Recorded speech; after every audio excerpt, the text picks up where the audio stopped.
వాళ్ళు వాళ్ళది వర్కౌట్ అవ్వకుంటే థియేటర్లు ఇలా ఆపుతాము అని కమ్యూనికేట్ చేయడం జరిగింది.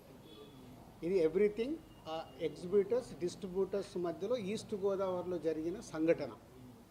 అది మా గిల్డ్కి వచ్చినప్పుడు గిల్డ్లో మేము ఉన్న వర్కింగ్ కమిటీలో ఉన్న ప్రొడ్యూసర్స్ అందరం ఏమనుకున్నామంటే వాళ్ళకి ఎందుకు వర్కౌట్ అవ్వట్లేదు, వాళ్ళని ఒక 6 months వాళ్ళకు వస్తున్న రెవెన్యూలు ఏంటి, వాళ్ళకు వస్తున్న ఖర్చులు ఏంటి, ఎందుకు వర్కౌట్ అవ్వట్లేదు, వాళ్ళని స్టేట్మెంట్స్ తీసుకొని రమ్మందాము.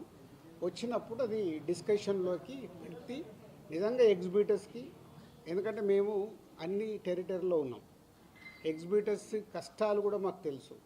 ఎగ్జిబిటర్స్ కష్టాలు ఏంటంటే మేము డిస్ట్రిబ్యూటర్గా ఉన్నాం కాబట్టి ప్రొడ్యూసర్ నుంచి డిస్ట్రిబ్యూటర్ నుంచి ఎగ్జిబిటర్, ఈ 3 టెరిటరీలు ఒకరికి సంబంధాలు ఉంటాయి. డిస్ట్రిబ్యూటర్లుగా ఉన్నప్పుడు ఎగ్జిబిటర్కి మేము ఇందాక నేను చెప్పినట్టు రెంట్ ఆర్ పర్సెంటేజ్ అన్నప్పుడు ఫస్ట్ వీక్ బాగా రెవెన్యూ వస్తే రెంట్ ఇస్తున్నాము, సెకండ్ వీక్ కలెక్షన్ తగ్గిపోగానే పర్సెంటేజ్ ఇస్తున్నాం.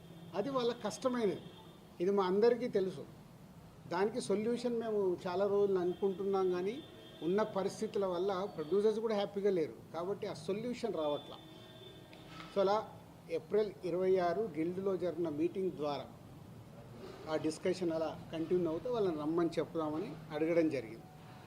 సో ఇక్కడ అప్పుడు హరిహర వీరమల్లు అనే కళ్యాణ్ గారి సినిమా May 11th అనుకుంటాను ఒక రిలీజ్ డేట్ వాళ్ళు అనౌన్స్ చేసి మేలో ఉంది.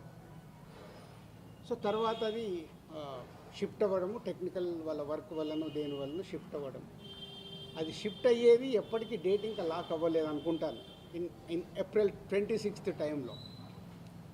తర్వాత అలా ఈస్ట్ గోదావరి నుంచి స్టార్ట్ అయింది, ఇక్కడ నైజాంకు కూడా వచ్చింది, నైజాం సింగిల్ స్క్రీన్స్లో. సో నైజాంది ఒక క్లారిటీ కోసం మీరు అందరూ మళ్ళీ నోట్ చేసుకోండి, ఫ్యూచర్కు కూడా ఉపయోగపడుతుంది. నైజాంలో సింగిల్ స్క్రీన్స్ 370 థియేటర్లు ఉంటాయి, 370 సింగిల్ స్క్రీన్స్ తెలంగాణ స్టేట్ మొత్తంలో. అందులో ఎస్విసి సినిమాస్ అండ్ అదర్ మాకు రిలేటెడ్గా ఉన్న చారి గారు వాళ్ళ కలిపి మా దగ్గర ఉన్నాయి 30 థియేటర్లు. అవుట్ ఆఫ్ 370 థియేటర్లు 30 థియేటర్లు మా దగ్గర ఉన్నాయి. అలాగే ఏషియన్ సునీల్ అండ్ సురేష్ కంపెనీలో 90 థియేటర్లు ఉన్నాయి, 120 మా దగ్గర 30, వాళ్ళ దగ్గర 90, 250 థియేటర్లు ఓనర్స్ కానీ వాళ్ళకు సంబంధించిన వాళ్ళు కానీ నడుపుతున్నారు.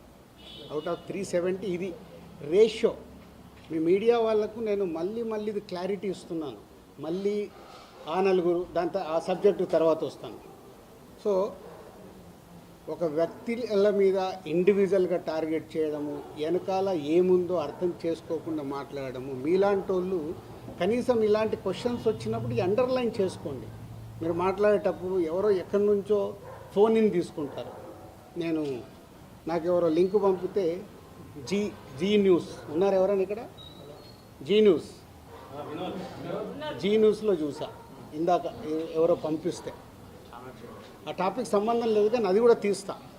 అక్కడేదో టాపిక్లో జరుగుతుంటే మళ్ళీ వస్తాను మెయిన్ పాయింట్కి.